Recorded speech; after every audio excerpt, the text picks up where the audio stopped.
چاچے مظاہرین سے chairman P T I Imran Khan خطاب کر رہے ہیں اور تیرے سے مدد مانگتے ہیں۔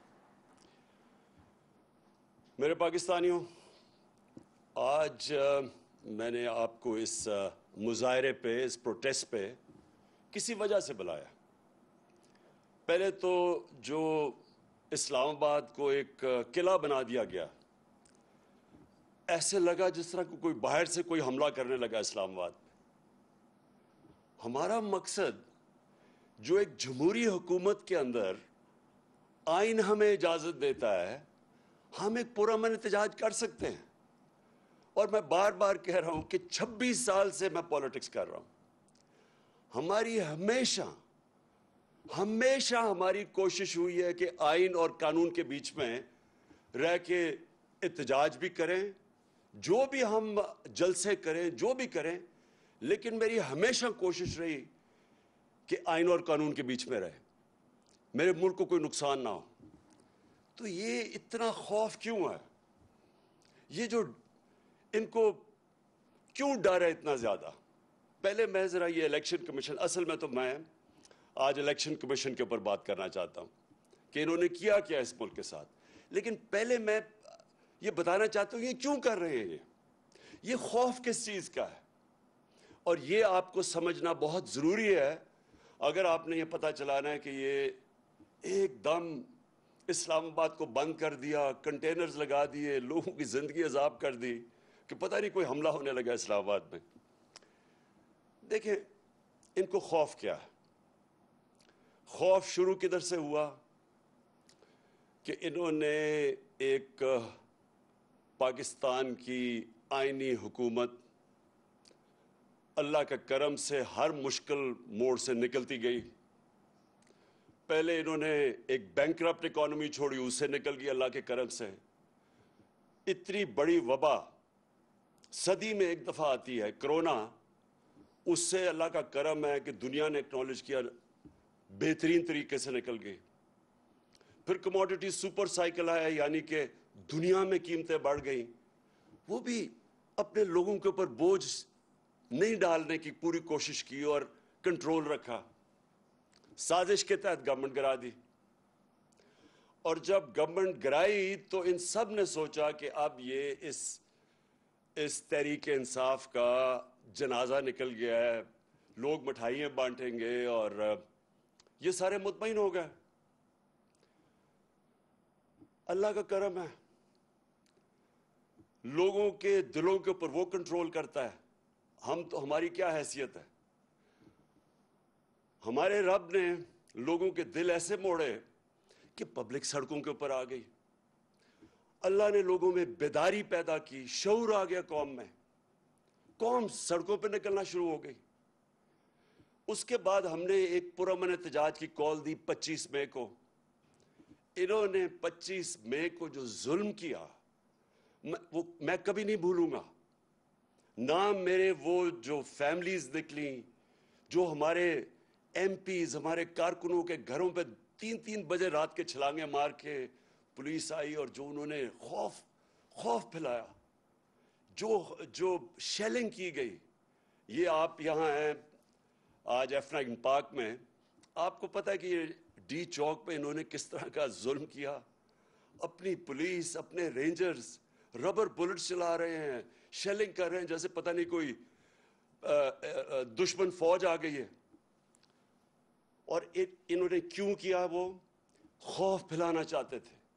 ان کا خیال تھا کہ ایک دفعہ ان کو دباؤ گے، مارو گے تو یہ چپ کر کے بیٹھ جائیں گے بھیڑ بکریوں کی طرح۔ اللہ کا کرم ہوا کہ جب اور انہوں نے جو الیکشن کروائے، بائک الیکشنز کروائے پنجاب میں، انہوں نے سمجھا کہ آرام سے یہ جس طرح الیکشن کمیشن ان کے ساتھ ملی ہوئی تھی، جو ساری پنجاب کی انتظامیہ ان کے ساتھ تھی، جو ان کو خفیہ مدد ہر طرف سے مل رہی تھی، انہوں نے سمجھا کہ آرام سے دھاندلی کر کے الیکشن جیت جائیں گے۔ وہ ان کو سب سے بڑا جھٹکا پڑا۔ قوم جس طرح نکلی ووٹ ڈالنے کے لیے، ان کی دھاندلی کے باوجود یہ الیکشن ہار گئے۔ اور یہ جو الیکشن جیتے بھی ہیں، جس وقت میں آج چیلنج کرتا ہوں، خاص طور پہ 2 پنڈی کا اور وہ جو مظفر گڑھ کا الیکشن تھا،